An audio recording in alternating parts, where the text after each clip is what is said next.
ये चिब्बन ऋषि हैं, ये हमारे ही आशीर्वाद से युवा हुआ। इनकी नेत्र ज्योति ने वापस मिल गई है। अब इस कथा की विलक्षणता क्या है, कथा की विशेषता क्या है, ध्यान दीजिएगा। भोजन के बाद किस किस को आंखों में परेशानी है, हाथ खड़ा कीजिए। हाँ, ऐसा हाथ खड़ा कीजिए जिन जिनको आंखों में परेशानी रहती है। बच्चे देखो तो बड़े बड़े मोटे मोटे चश्मे लग गए हैं। तो सच्चिदानंद भगवान की शर्यातिंच सुकन्यांच चबनं शक्रमश्विनो भोजनान्ते स्मरे नित्यं तस्य चक्षुर्न नश्यते।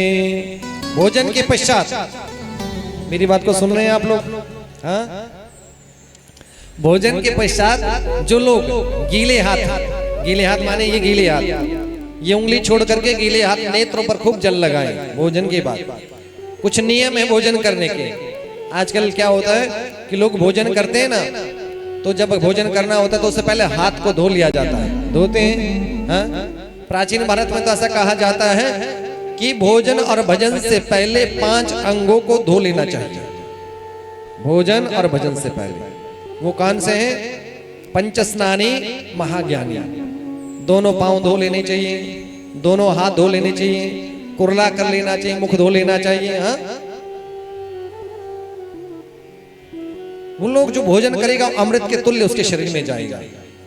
लेकिन आजकल सब धुले धुलाए रहते हैं ना, हाथ धोने की जरूरत नहीं पड़ती। बोले सच्चिदानंद भगवान की। निवेदन है, और हाथ धो लिए तो उसके बाद भी क्या आ जाता है, ऐसे सब लेकर के टावल आ जाते हैं। महाराज जी लीजिए ना, हाथ पोंछ लीजिए। नातुन शास्त्र कहता है यदि भोजन करना है तो गीले हाथों से भोजन करना चाहिए, हाथ सुखा के भोजन नहीं करना चाहिए, गीले हाथ से भोजन करना चाहिए। और भोजन पूरा हो जाए तो भोजन के बाद गीले हाथ नेत्रों पर ये उंगली छोड़ करके खूब जल आंखों में लगा लेना चाहिए। और इन चारों का नाम लेना चाहिए। किसका? शर्यातिंच सुकन्यांच च्यवनं शक्रमश्विनो भोजनान्ते स्मरे नित्यं तस्य चक्षुर्न नश्यते। जो इन चारों का नाम लेकर के गीले हाथ नेत्रों पर लगाते हैं उनकी नेत्र ज्योति क्षीण नहीं होती। कौन कौन से नाम है? 4 बताओ, कौन कौन से नाम है? देखो ये कथा YouTube पे लाइव चल रही है, पहली बात को ध्यान से सुनना, रिकॉर्डिंग हो रही है सारी है। और फेसबुक पेज पे भी चल रही है। YouTube चैनल का नाम है हिमाचल नर हरि सेवा समिति। आपको ये मंत्र वहां पे प्राप्त हो जाएंगे। आपको ये भी पता चलेगा किस नियम के साथ आपने नेत्रों पर ये जल लगाना है। तो आप इस चैनल को सब्सक्राइब कर लेना, सब जानते क्या क्या करना होता है। सच्चिदानंद भगवान की वहां पे आपको ये सब बातें देखने को सुनने को मिल जाएंगी। ठीक, जीवन में अनुसरण करना, ऐसा नहीं कि यहाँ सुना। पल्लो झाड़ कथा सुनी है किसी ने? सुनी है? पल्लो झाड़ कथा सुनी है? सुनाए सुनाए। तो जब कथा अंत में विश्राम होती है ना, लोग खड़े होते हैं, फिर अपने अपने पल्ले झाड़ लेते हैं ऐसे करके। क्यों झाड़ते हो भाई? कि व्यास जी जो कुछ सुना ना यहीं झाड़ के जा रहे हैं। बोले सच्चिदानंद भगवान की। तो ऐसी कथा नहीं सुननी है कि भैया कि एक कान से सुना दूसरे से चला गया, उसको ग्रहण करना है, जीवन में अपनाना है। भोजन और भजन के बाद समझो गीले हाथ नेत्रों पर लगा करके जीवन को आगे बढ़ाते, और नेत्र ज्योति किसी क्षीण हो रही है तो ये पक्का है आपकी नेत्र ज्योति वहीं स्थिर हो जाएगी। लेकिन गारंटी कहां तक की है?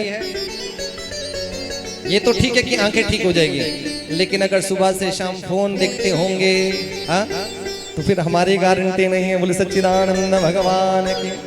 क्योंकि आज के समय में आदमी इसमें इतना खोया हुआ है, इतना गुम है कि अपना पता ही नहीं है। बोले सच्चिदानंद भगवान। ऐसी ये कथा शर्यातिंच सुकन्यांच, इनका नाम शर्याती, राजा शर्याती, उनकी बेटी सुकन्या, चब्बन ऋषि और अश्विनी कुमार, चारों का नाम लेकर के गीले हाथ नेत्रों पर लगाएं, नेत्र ज्योति कभी क्षीण नहीं होगी। बोले सच्चिदानंद भगवान की। आजकल घुटनों में दर्द किस किस को रहती है? सबको रहती है लगभग। कारण क्या है? पहले लोग भूमि पर बैठ करके पालथी मार करके भोजन करते थे। औपचारिकताएं ठीक है, मेहमान आ जाए तो डाइनिंग टेबल पे हम भोजन कर लें, कहीं भी कर लें, कोई समस्या नहीं। लेकिन जब घर की बात हो, एक निवेदन और है, घर को संयुक्त रखना है, एक रखना है, अच्छा रखना है, तो कुछ बातें गांठ बांध लेना। क्या? एक परिवार अच्छा कब बनता है? जब परिवार का मुखिया, परिवार के बच्चे, बूढ़े, छोटा बड़ा सब एक साथ बैठ करके भूमि पर अड़िया आसन लगाए। कोई नहीं बैठ पा रहा तो अलग मजबूरी है, लेकिन जब तक बैठ सकते हैं, भूमि में वो गुण है, पृथ्वी माता में वो गुण है कि आपके सारे शरीर के सारे रोगों को हर देती है। भूमि का स्पर्श होना चाहिए और भूमि पर बैठ करके एक साथ मिल करके भोजन करना चाहिए। सच्चिदानंद भगवान की। कितने परिवार ऐसे हैं आजकल तो वो है ना, अपना अपना अपना राग, अपनी अपनी डफली, अपने अपने फोन में सबको रहता है कि मेरा कार्यक्रम ये चल रहा है, मेरा कार्यक्रम, कोई उसको देख करके खाना खा रहा है। बच्चे देखो तो कार्टून देख करके कार्टून हो रहे हैं। भैया उनको पता ही नहीं क्या खा रहे हैं, उनको ये चीज नहीं पता गुण कैसे लगेगा शरीर को। निवेदन है, जब भोजन करना हो, एक दो समय ऐसे हैं जब आप लोग इकट्ठे होने चाहिए। कौन सा समय?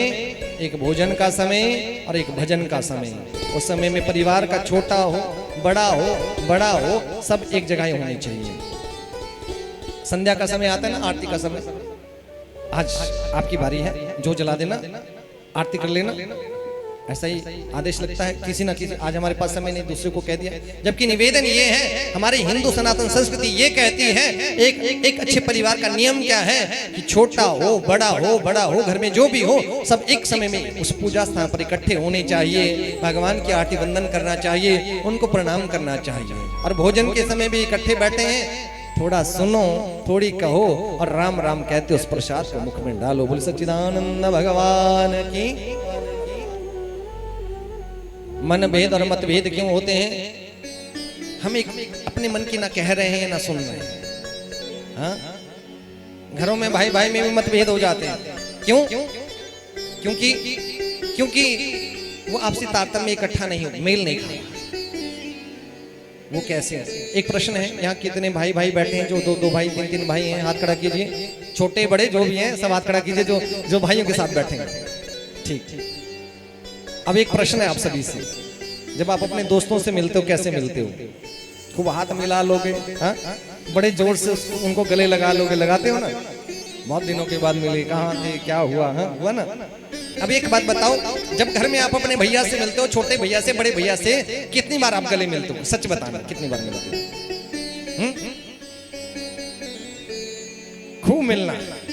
खूब मिलना है, इतना मिलना है कि दिल ऐसे मिलते रहे कि दुनिया याद करे ये भाई और भाई है, ये राम और लक्ष्मण है। इस भाव के साथ मिलना है। बोले सच्चिदानंद भगवान की।